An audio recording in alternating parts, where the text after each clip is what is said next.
Hi friends, అందరికీ నమస్కారం. నేను మీ కొండా మోహన్.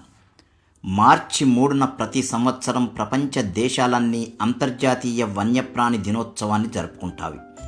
ఈరోజు కూడా వరల్డ్ వైల్డ్ లైఫ్ డే సందర్భంగా wild life conservation, finance, investing in people and planet అనే లక్ష్యంతో ఘనంగా ఉత్సవాలు జరుపుకుంటున్నాం. 1973లో జరిగిన అంతర్జాతీయ వన్యప్రాణి వాణిజ్య ఒప్పందం ఖరారైన మార్చి 3వ తేదీ నాడు వరల్డ్ వైల్డ్ లైఫ్ డేను 2014 నుండి ప్రపంచ దేశాలన్నీ జరుపుకుంటున్నవి. జంతువులలోనే ఒకటిగా పుట్టి జంతువులతో మరియు ప్రకృతితో మమేకమై లక్షల సంవత్సరాలు బ్రతికిన మనిషి మాత్రం పరిణామ క్రమంలో తన విచక్షణ వికాసంతో నాగరికుడిగా మారి జంతువుల నుండి, ప్రకృతి నుండి వేరై తనకు తాను సర్వోన్నతుడని మిడిసిపడుతూ భ్రమిస్తూ తన సహచర జంతు సంపదను, వృక్ష సంపదను విచ్చలవిడిగా హననం చేస్తూ తన ఉనికికి తానే ప్రశ్నార్థకంగా మారుతున్నాడు. ఈ విషయం గ్రహించిన మేధావులు వృక్ష జంతు సంపదల పరిరక్షణకై యుఎన్ఓ ద్వారా ఈ చెడు పరిణామాలను ప్రపంచంలోని ప్రతి ఒక్కరికి తెలియజేసి జంతు వృక్ష రాసుల సమతుల్యతకై కృషి చేస్తున్నవి.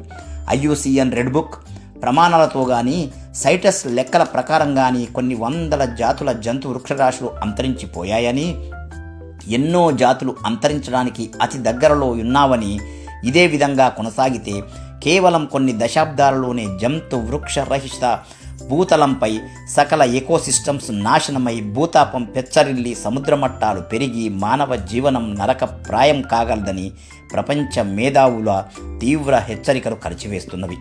అయితే ప్రకృతి సంపదను, వన్యప్రాణులను కాపాడే దిశగా భారతదేశంలో జరుగుతున్న కృషి అత్యంత శ్లాఘనీయం. టైగర్ ప్రాజెక్టు ద్వారా ఒక దశాబ్దంలో పులుల జనాభా రెండింతలైనది. ప్రాజెక్టు ఎలిఫెంట్, ప్రాజెక్టు క్రొకొడైల్ ద్వారా కూడా వన్యప్రాణులను దేశం కాపాడుతున్నది.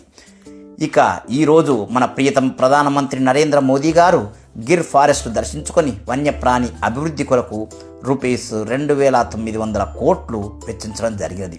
అటవీ మరియు ప్రకృతి పరిరక్షణకై పాటుపడే ప్రభుత్వం ఉండడం మన అదృష్టం. ఇక మన రాష్ట్ర విషయానికి వస్తే వివిధ నేషనల్ పార్క్స్, శాంక్చురీస్తో పాటు అమరాబాద్ టైగర్ రిజర్వులో వన్యప్రాణుల అభివృద్ధికై ఫారెస్ట్ శాఖ జరుపుతున్న కృషి అభినందనీయం. అయితే ప్రభుత్వాలు, డిపార్ట్మెంట్లు ఎంత కృషి చేసినా ప్రజలుగా మనందరం వన్యప్రాణి సంరక్షణ బాధ్యతగా గుర్తెరిగినప్పుడే వన్యప్రాణులకు సంరక్షణ మరియు మానవాళికి రక్షణ కలగగలదు. జై హింద్.